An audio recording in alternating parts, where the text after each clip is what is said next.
믿음의 활용의 중요성. 마태복음 7장 1절로 7절. 구하라, 그러면 너희에게 주실 것이요 라고 말한다.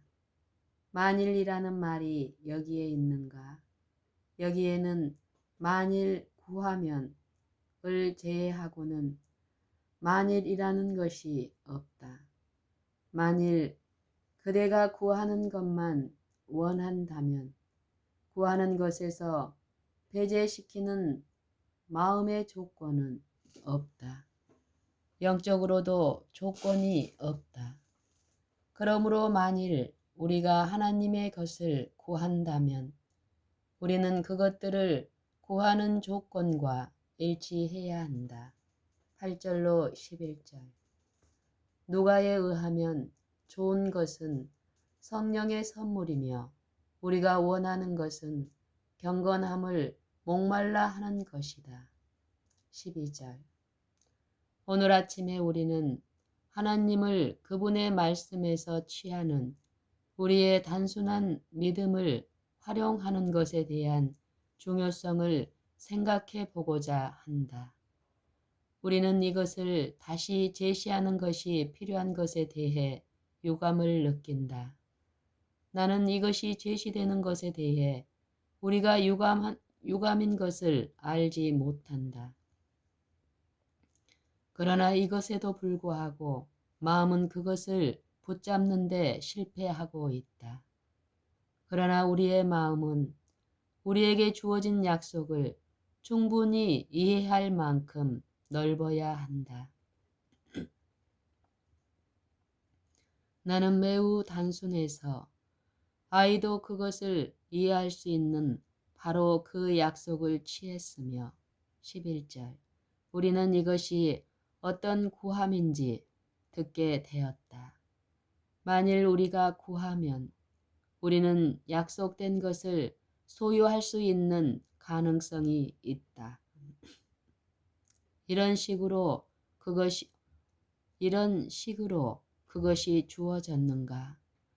이 일에 어떤 주저함이 있는가? 우리는 구하는 사람의 행동으로부터 그것을 생각할 것이다. 그러나 그럴 필요가 없다. 거기에는 하나도 의심할 구실이 없다. 우리는 우리가 구하는 것을 받는데 우리가 선하기 때문이 아니다.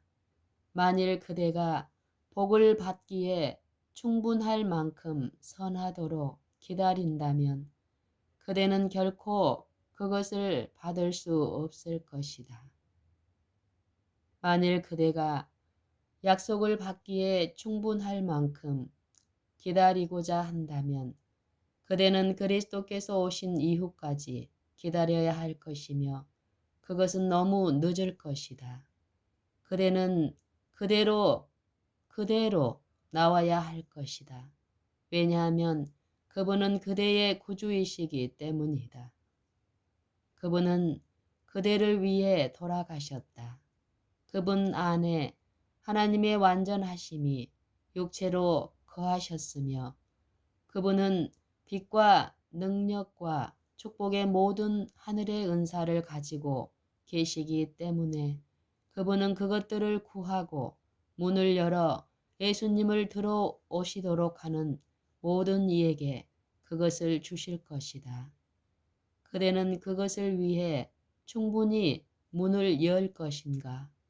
만일 그대가 이 복들을 받기 위해 문을 연다면 세상에 대한 사랑과 이생에 대한 자랑이 비워질 것이며 이 빈 곳은 마음의 우상들이 비워지자마자 바로 그곳의 성령으로 채워지게 될 것이다. 우리는 주께서 우리가 서기를 바라시는 바로 그 자리에 서는 데에 각별하기를 매우 원한다. 즉, 우리가 가치는 없지만 하나님의 자비와 긍휼과 선하심을 통해 우리가 받게 될 모든 축복을 인식하는 것이다.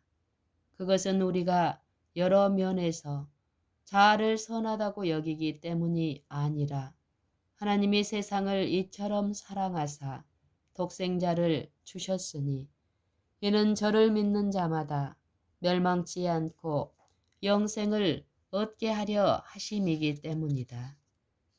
100명이나 1000명 중에 5000명이나 10,000명 중에 한 사람도 지금이나 그때나 생명을 가질 수 있는 사람은 없다.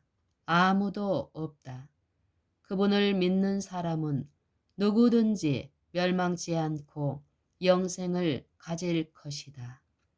자, 우리는 내적인 믿음을 가지고 있는가? 그것은 우리에게 달려 있다. 말세에 당하여 두 부류의 사람이 있다. 왼편에 분리된 사람은 왼편에 분리된 사람을 그분은 염소라고 부르시고 오른편에 분류된 사람은 그분께서 양이라고 부르신다. 모든 영혼은 그리스도를 개인의 구주로 믿으면 구원을 받을 것이다. 그러나 모든 사람이 다 구원을 받지는 않을 것이다. 예수께서 그들이 구원받기를 원치 않으셔서 그런 것은 아니다. 왜냐하면 그분은 모든 영혼을 이끄시기 때문이다. 그들의 지위가 어떠하든지, 그들의 학력이 어떤 것이든지, 국적과 훈련이 어떻든지, 그분은 모든 영혼을 그분께로 이끄신다.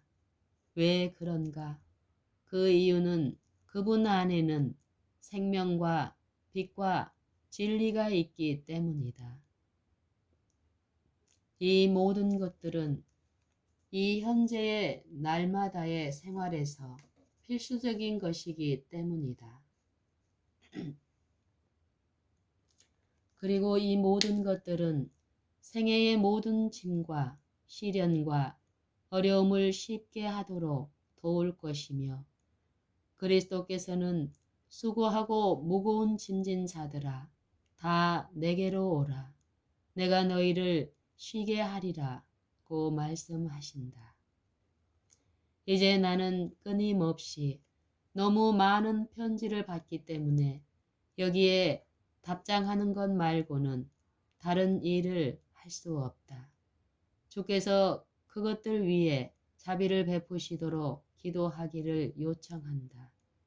이제 나는 그들의 중재자가 아니며 그렇게 되기를 결코 기대하지도 않고 내가 그들을 축복할 수 있는 것처럼 그 개인들에게 내 마음을 열 수 있는 그런 사람도 아니다. 나는 십자가에 못 박히시고 살아나신 구주의 공로 안에서 구원을 신뢰하며 그대들과 내 자신이 한 배를 타고 있다. 나는 구원을 원하며 영생을 바라고 영생을 얻는 조건을 알아야만 한다. 그대들도 그것을 알아야만 한다. 우리가 영혼의 문제들과 어려움을 우리와 같은 유한한 존재들에게 내놓는 것이 왜 그렇게 자연스러운가? 나는 그대들에게 이 질문에 답변하도록 하겠다. 왜 우리는 이것을 행하는가? 만일 우리가 구하라 그러면 받을 것이요. 수고하고 무거운 짐진 자들아 다 내게로 오라. 내가 너희를 쉬게 하리라. 나는 마음이 온유하고 겸손하니 나의 멍에를 메고 내게 배우라. 그러면 너희 마음이 쉼을 얻으리니 이는 내 멍에는 쉽고 내 짐은 가벼움이니라. 는 약속이 없다면 이 행위는 변명이 될 수 있을 것이다. 내 멍에는 그대들의 사업을 어렵게 하고 그대들의 여행을 힘들게 하는 것이 아니다. 내 멍에는 무엇인가? 그것은 하나님께 대한 완전한 순복이다. 우리의 뜻은 하나님의 뜻 안에 스며들어야 한다. 예수께 나아올 때 우리에게 예수님 외에는 다른 도움이 없다는 느낌이 있어야 한다. 그러므로 아버지께서는 세상의 생명을 위해 아들을 주셨을 때 그분을 믿음으로 개인의 구주로 받아들이지 않는 사람은 누구에게나 그분이 아무 쓸모가 없는 것이다. 걱정하고 어려움 당하는 영혼이 도움을 위해 유한한 인간에게 오면 그를 예수님께 인도하며 믿음으로 같이 그들을 위해 기도하고 모든 크고 작은 시련을 예수님께 가져가도록 교훈과 모본으로 교육시켜야 한다. 우리는 우리에게 그들의 문제를 가져오는 불쌍한 영혼들을 그분께 인도하고 그들의 근심과 짐을 예수께 가져가서 그곳에 내려놓게 함으로써만 그들을 도울 수 있다. 나는 내가 도움이 될 수 있는 위치에 설 수 있기를 원하며 내가 할 수 있는 모든 것은 그들에게 예수님을 추천하고 갈바리를 가르치는 것이다. 요한은 세상 죄를 지고 가는 하나님의 어린 양을 사람들에게 제시했다. 그는 보라, 세상 죄를 지고 가는 하나님의 어린 양이로다 라고 말했다. 지고 간다는 것에는 굉장한 거래가 있다. 질문은 우리가 극복하는 것이 불가능한 것처럼 계속해서 범죄할 것인가 하는 것이다. 우리는 어떻게 극복해야 하는가? 그리스도께서 극복하신 것처럼 해야 한다. 그분은 그분의 하늘 아버지께 기도드리셨다. 우리는 같은 것을 할 수 있으며 그것이 유일한 길이다. 그때에 우리는 어떤 것을 극복할 수 있는가? 우리는 그때에 어떤 것을 극복할 수 있다. 왜냐하면 그분의 아름다움 안에서 그분을 보게 될 사람은 흠이나 주름 잡힌 것이나 그런 것들이 없어야 한다고 기록되어 있기 때문이다. 이제 만일 그대의 품성에 흠이나 주름 잡힌 것이 있다면 지금이 그대가 그것을 씻기 위해 그리스도의 피를 의뢰하도록 그 결함이 무엇인지 알기를 시작해야 하는 바로 그때가 아닌가. 내가 어떻게 그것을 없앨 수 있는가 하고 떠는 사람은 말할 것이다. 나는 노력할 것이다 라고 그대는 말할 것이다. 그러나 그대는 그리스도가 오늘 그대의 구주라는 것과 그분이 모든 불의에서 그대를 깨끗게 하신다는 것을 믿음으로 그것을 버려야 한다. 그대는 말해진 말씀 안에서 교훈을 가지고 있다. 잘못 말하고 잘못 행하고자 하는 시험을 받을 때 사단을 대항하여 이렇게 말하라. 나는 내 의지를 그대의 지배하에 굴복시키지 않겠다.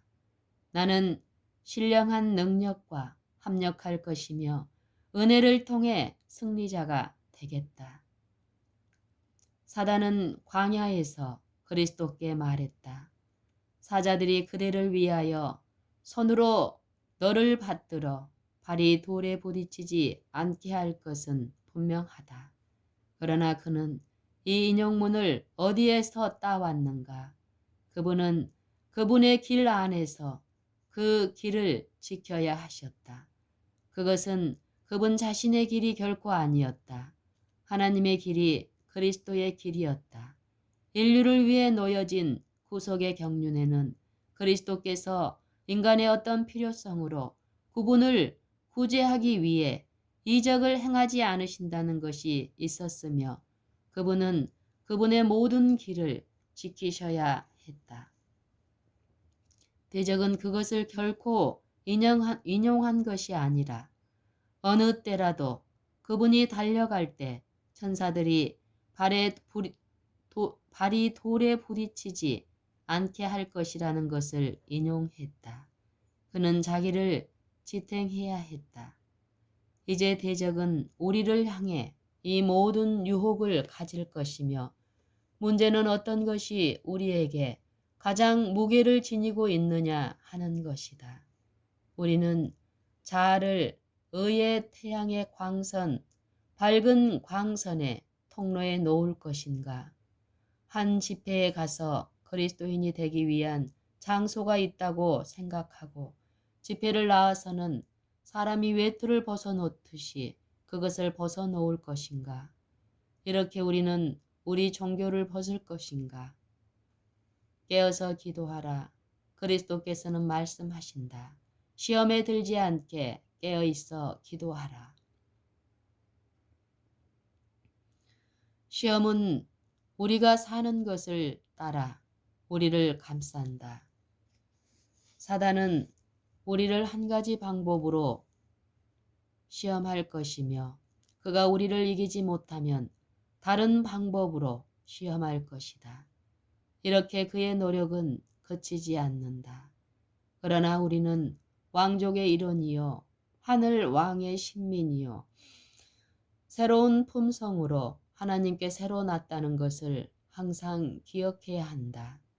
천한 옛 성품, 누추한 품성, 세상과 자만심과 허황됨과 어리석음으로 이끄는 품성과 우리는 분리되었다.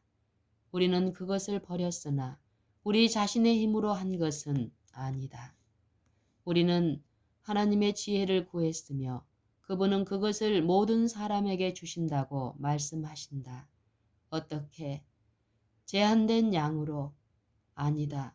후하게 주셨다. 그리고 무엇인가? 비난하지 않고 주셨다. 그리고 그분은 무엇이라고 말씀하시는가? 믿음으로 구하고 조금도 의심하지 말라. 여기에 문제가 있다. 우리는 강구를 한 후 우리가 복을 받는 것인지 아닌지 잘 모른다. 우리는 내가 몰랐으면 한다고 말한다. 그것은 무슨 의미인가? 주님께서는 이것을 말씀하시지만 저는 그것을 믿지 않습니다. 그대는 의심하지 말고 구해야 한다. 왜냐하면 의심하는 자는 바람에 밀려 요동하는 바다 물결 같기 때문이다.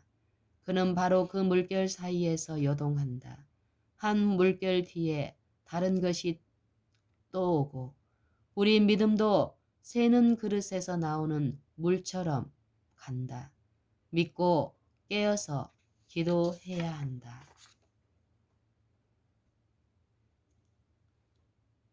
내가 어떻게 그것을 없앨 수 있는가? 하고 떠는 사람은 말할 것이다. 나는 노력할 것이다. 라고 그대는 말할 것이다. 그러나 그대는 그리스도가 오늘 그대의 구주라는 것과 그분이 모든 불의에서 그대를 깨끗게 하신다는 것을 믿음으로 그것을 버려야 한다. 그대는 말해진 말씀 안에서 교훈을 가지고 있다. 잘못 말하고 잘못 행하고자 하는 시험을 받을 때 사단을 대항하여 이렇게 말하라. 나는 내 의지를 그대의 지배하에 굴복시키지 않겠다. 나는 신령한 능력과 합력할 것이며 은혜를 위해 은혜를 통해 승리자가 되겠다. 사단은 광야에서 그리스도께 말했다.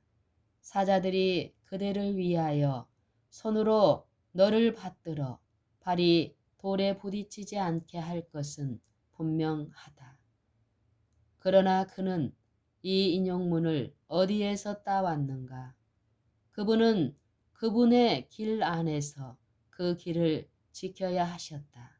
그것은 그분 자신의 길이 결코 아니었다. 하나님의 길이 그리스도의 길이었다. 인류를 위해 놓여진 구속의 경륜에는 그리스도께서 인간의 어떤 필요성으로 그분을 구제하기 위해 이적을 행하지 않으신다는 것이 있었으며 그분은 그분의 모든 길을 지키셔야 했다. 대적은 그것을 결코 인용한 것이 아니라 어느 때라도 그분이 달려갈 때 천사들이 발이 돌에 부딪히지 않게 할 것이라는 것을 인용했다. 그는 자기를 지탱해야 했다. 이제 대적은 우리를 향해 이 모든 유혹을 가질 것이며 문제는 어떤 것이 우리에게 가장 무게를 지니고 있느냐 하는 것이다. 우리는 자아를 의의 태양의 밝은 광선의 통로에 놓을 것인가? 한 집회에 가서 그리스도인이 되기 위한 장소가 있다고 생각하고 집회를 나와서는 사람의 외투를 벗어놓듯이 그것을 벗어놓을 것인가? 이렇게 우리는 우리 종교를 벗을 것인가? 깨어서 기도하라. 그리스도께서는 말씀하신다. 시험에 들지 않게 깨어 있어 기도하라. 시험은 우리가 사는 것을 따라 우리를 감싼다. 사단은 우리를 한 가지 방법으로 시험할 것이며 그가 우리를 이기지 못하면 다른 방법으로 시험할 것이다. 이렇게 그의 노력은 그치지 않는다. 그러나 우리는 왕족의 일원이요 하늘 왕의 신민이요 새로운 품성으로 하나님께 새로 났다는 것을 항상 기억해야 한다. 천한 옛 품성, 누추한 품성, 세상과 자만심과 허황됨과 어리석음으로 이끄는 품성과 우리는 분리되었다. 우리는 그것을 버렸으나 우리 자신의 힘으로 한 것은 아니다. 우리는 하나님의 지혜를 구했으며 그분은 그것을 모든 사람에게 주신다고 말씀하신다. 어떻게? 제한된 양으로? 아니다. 후하게 주셨다. 그리고 무엇인가? 비난하지 않고 주셨다. 그리고 그분은 무엇이라고 말씀하시는가? 믿음으로 구하고 조금도 의심하지 말라. 여기에 문제가 있다. 우리는 간구를 한 후 우리가 복을 받는 것인지 아닌지 잘 모른다. 우리는 내가 몰랐으면 한다고 말한다. 그것은 무슨 의미인가? 주님, 주께서는 이것을 말씀하시지만 저는 그것을 믿지 않습니다. 그대는 의심하지 말고 구해야 한다. 왜냐하면 의심하는 자는 바람에 밀려 요동하는 바다 물결 같기 때문이다. 그는 바로 그 물결 사이에서 요동한다. 한 물결 뒤에 다른 것이 또 오고 우리 믿음도 새는 그릇에서 나오는 물처럼 간다. 믿고 깨어서 기도해야 한다.